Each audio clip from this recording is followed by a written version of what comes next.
Sur CamNews 24, l'information en continu, l'information telle que vue dans les journaux, paraît sur la place nationale et internationale. Bienvenue à cette première livraison de la revue de la presse, amis téléspectateurs. Bienvenue, Serge Tetka. Bienvenue à vous également, Constant Ecollet, et c'est tout le plaisir que de vous conduire devant les kiosques à journaux. Et nous allons commencer cette première livraison de la semaine avec le quotidien national bilingue Cameroun Tribune, qui est à parler des journaux de l'élection législative et municipale. La double consultation électorale est annoncée pour le 30 septembre 2013 prochain. Et la question à la une du quotidien de Marie-Claire Nana est celle de savoir qui prendra la ville de Douala. Cosmopolite et réputée fondeuse, la capitale économique du Cameroun suscite l'intérêt d'une quinzaine de partis politiques. Parmi eux, il y a les plus anciens, que sont le Rassemblement démocratique du peuple camerounais, le Social démocratique Front ou encore l'UPC, qui devraient se retrouver face aux formations politiques émergentes comme le CPP, le PADEC ou le MRC, constate pour conclure le journal de Marie-Claire Nana. Toujours à la une du quotidien national bilingue, on parle de la lettre pastorale des évêques avec la réaction du Rassemblement démocratique du peuple camerounais. Et cette réaction porte la plume de Jacques Famdogo. Il est le secrétaire à la communication du comité central du parti au pouvoir. Là-dedans, il dit les raisons pour lesquelles il va falloir choisir le Rassemblement démocratique du peuple camerounais. Et selon lui, il est question ici de s'inscrire dans la continuation en votant les bulletins du RDPC.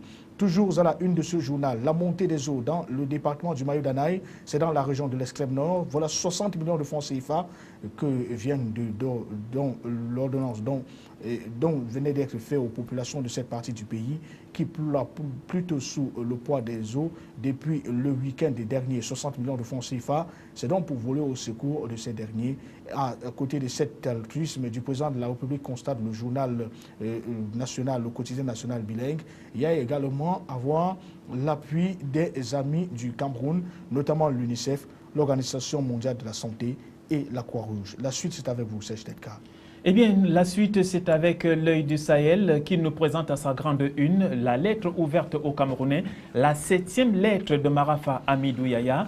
Et vous pouvez avoir là quelques extraits. Le rétablissement de la confiance qui, comme vous le savez, est mon maître mot, passe par ces réformes. Sans elles, pas de fin à l'immobilisme. Or, demander ces réformes au président Biya, c'est demander des mangues à un bananier. Des crispations tribalistes pénètrent toute la société et chaque acte de l'exécutif semble être pour les favoriser du nord au sud, de l'est à l'ouest.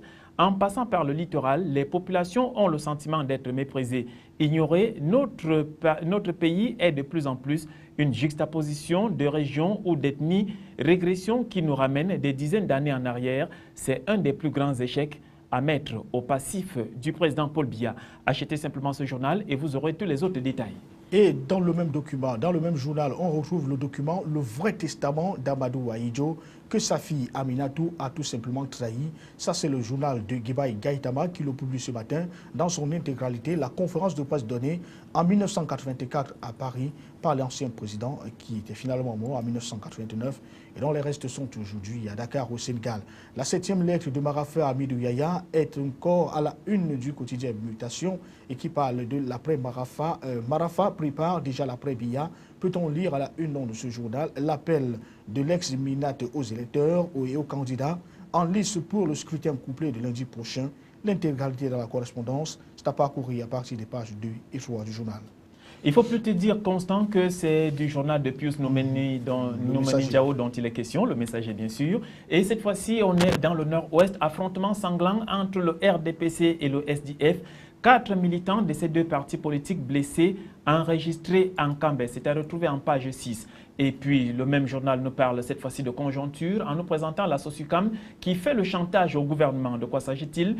Un conseil d'administration tenu jeudi dernier a décidé de l'arrêt de la production de sucre. Catastrophe, la digue de Maga fait 1 millier de sans-abri.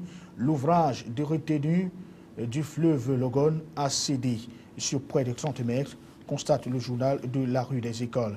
Et nous allons sortir de ce journal avec cette question des rénonciations de Tony Bakot, l'archevêque de Yaoundé, avec des laïcs qui exigent donc des explications du Vatican.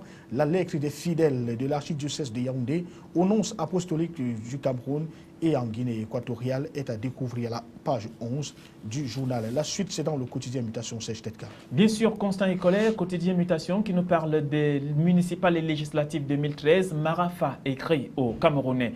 Dans sa 7e lettre, l'ancien ministre d'État émet des doutes sur la capacité de l'ECAM à relever le défi. Par ailleurs, il affirme que demander des réformes au président Biya, c'est demander des mangues à un bananier.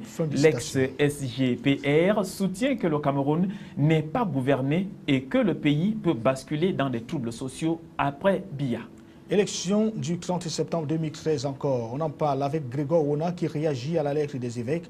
Le secrétaire général adjoint du comité central du Rassemblement démocratique du peuple camerounais estime que l'Église catholique ne bat pas campagne contre le parti au pouvoir. Explication, page 14. Et insécurité, 200 soldats sautent sur Simbok. Une rafle a été effectuée dans ce quartier de la capitale politique du Cameroun. C'était samedi dernier. Les précisions sont en page 3. En page 9, on parle plutôt de Garga Amanadji, pour qui le RDPC prend les gens de Garoua pour des idiots. Le président de l'ADD s'exprime sur le cas Aminatou Aïdjo et le projet de société de son parti. C'est en page 9. Alors qu'en première ligue, c'est en football, début laborieux pour Samuel Eto'o, nous dit mutation. Aucun but marqué en 3 titularisations à Chelsea. C'est un retour en page 13. Et nous allons sortir de la une du quotidien Mutation. Le journal Xavier Messé, avec ses actions à Ebouleva, le MINDEF sanctionne 11 militaires.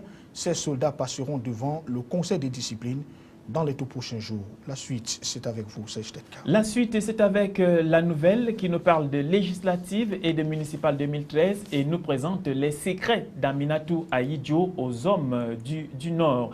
Le même journal nous parle de l'opération Épervier. Ces pilleurs de Camerco bientôt au TCS. La suite, c'est avec Kalara. Arrêt des poursuites judiciaires. Comment Aman Adama a acheté sa liberté 7 mois après avoir remboursé les sommes d'argent mises à leur charge, l'ex-ministre et ses co-accusés autorisés enfin à quitter la prison centrale de Nebel à Yaoundé. Et puis le tribunal de grande instance du Fundi qui apporte des précisions sur l'affaire des juges corrompus, accusés de légèreté dans le rendu des décisions de justice. Kalara a poursuivi son enquête et vous livre donc le condensé aux pages 4 et 5 de son journal. Et puis on parle également de ce trafic d'influence au Rassemblement démocratique du peuple camerounais avec le RDPC qui est au secours des Tundi Oyono et le refuse toujours de comparaître pour des raisons de campagne électorale. Et on sort avec la fraude encore, avec des agents de l'autorité aéronautique qui sont au tribunal criminel spécial pour faux diplômes. Ils sont près de 350 millions de francs CFA seraient donc en jeu. Conclut le journal de Christophe Bobby Okono. Oui, voilà le journal de Bobby Okono qui nous parle aussi de ce délit et nous dit que la mère de Chantal Biya est au tribunal avec un policier. Madame Mbouchouan Rosette, puisqu'il s'agit d'elle, accuse son agent de sécurité du vol d'un sac. Allez savoir ce que contenait ce sac.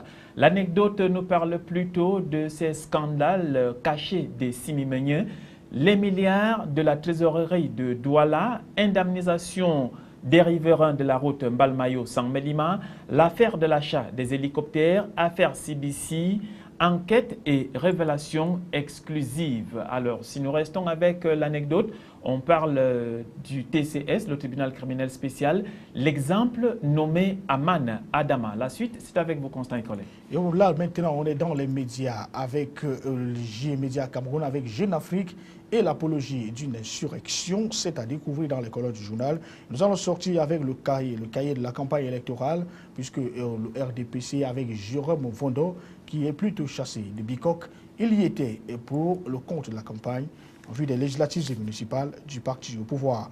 Et voilà les repères. Revendications foncières, Marafa, Mamafouda, Mafani Moussongue Zebeka, Minlo Medjo a accusé les populations autochtones du quartier résidentiel Golfe à Yaoundé se plaignent du détournement de leur terrain auprès du chef de l'État. La suite, c'est dans le colonne du journal avec Ferdinand Ngoum et fin de parcours d'un journaliste dévoué. Il a été ramené à la terre des sans-sexe, c'était le week-end dernier. Et puis dans le même journal, les repères, on parle encore des législatives et municipales avec le contentieux post-électoral programmé déjà à Yaoundé 6. Le journal constate qu'il y a pas mal de dérives et qui sont pas mal de dérives au cours de cette campagne électorale. Et puis, enfin, c'est la lettre à Tita, un manuel scolaire au centre d'une querelle. Des précisions à la page 11 du journal. Et voilà qui nous conduit à la page internationale, Serge Tetka. Bien sûr, la page internationale, c'est avec Aujourd'hui en France qui nous parle des dépenses publiques. L'État au régime, pas à la diète, nous dit le journal. Le gouvernement présente mercredi le budget 2014. Celui-ci contient de vrais efforts de réduction des dépenses, mais pour un résultat encore symbolique. Voilà, il y a aussi ce triomphe à la une du journal Aujourd'hui en France avec l'équipe Les Bleus donc de Tony Parker qui n'ont fait que nous boucher de la Lituanie en finale de l'Eurobasket. C'était donc hier soir. La suite, c'est avec la tribune, avec le succès éclatant. Mais pourquoi faire? Voilà la question. Il faut noter tout simplement que la chancelière allemande Angela Merkel a remporté dimanche une victoire personnelle lors des législatives. Son parti conservateur, le CDU, est recueillant plus de 42% des suffrages. Mais l'échec des libéraux, ses alliés, devrait l'obliger à constituer une coalition avec les sociaux-démocrates. La suite, c'est avec les questions de gouvernance. Voilà les questions de gouvernance. La tribune nous parle de cette partie de poker entre la Grèce et la Troïka. Les chefs de file et des bailleurs de fonds entament un nouvel audit du pays et pourraient demander de nouvelles réformes à Athènes. Pendant que le journal nous parle aussi de nucléaire pour financer la transition énergétique. Jean-Marc Ayrault a annoncé samedi que l'État mobiliserait une partie des gains financiers dégagés par le nucléaire afin de financer la transition. La suite, c'est avec vos Constant Ecolé. On parle donc de la téléphonie avec BlackBerry. Est-ce la fin de l'ex-star du mobile? 4 500 suppressions d'emplois sont annoncées. Ses résultats financiers sont catastrophiques et son nouveau modèle Z10 est un échec. La suite, c'est avec le Figaro qui parle du triomphe d'Angela Merkel. La chancelière allemande plébiscitée avec quelques 42% de suffrages a donc remporte un succès sans équivalent depuis plus d'un demi-siècle. Mais elle devra sans doute négocier une coalition avec les sociaux-démocrates, constate le journal Le Figaro, lequel Le Figaro parle également de la nomination des personnalités de gauche au comité d'éthique. Le comité consultatif national d'éthique vient donc de voir entrer des personnalités proches du pouvoir qui, selon des anciens membres, pourraient prendre des positions dans un sens souhaité alors que les responsables religieux en sont tout simplement écartés. Voilà, le journal nous parle aussi de ces islamistes somaliens qui portent la guerre sainte au Kenya. Les miliciens somaliens d'Al-Shabaab ont fait un massacre dans le centre commercial Westgate de Nairobi. Au moins 68 morts ont été comptés. 2 Françaises, une mère et sa fille auraient été exécutées sur un parking. Et cette fois-ci, c'est Les Échos, le journal économique, qui nous présente aussi Angela Merkel, la chancelière allemande. Un succès personnel pour la chancelière qui remporte plus de 42% des voix. Elle a raté de peu une majorité absolue au Bundestag. Et il faut dire que BlackBerry qui renonce au marché grand public, voilà, dans le domaine de la télécommunication, en grande difficulté, le groupe canadien veut réduire ses effectifs de 40%. C'est ici que nous mettons un thème à cette revue de presse. C'était la première livraison de la semaine, édition du lundi 23 septembre 2013. Mardi sera probablement un autre jour. La suite, comme vous le dites souvent, c'est dans les news. Bien sûr, c'est ce que nous vous recommandons. Allez-y tout de suite, achetez le journal.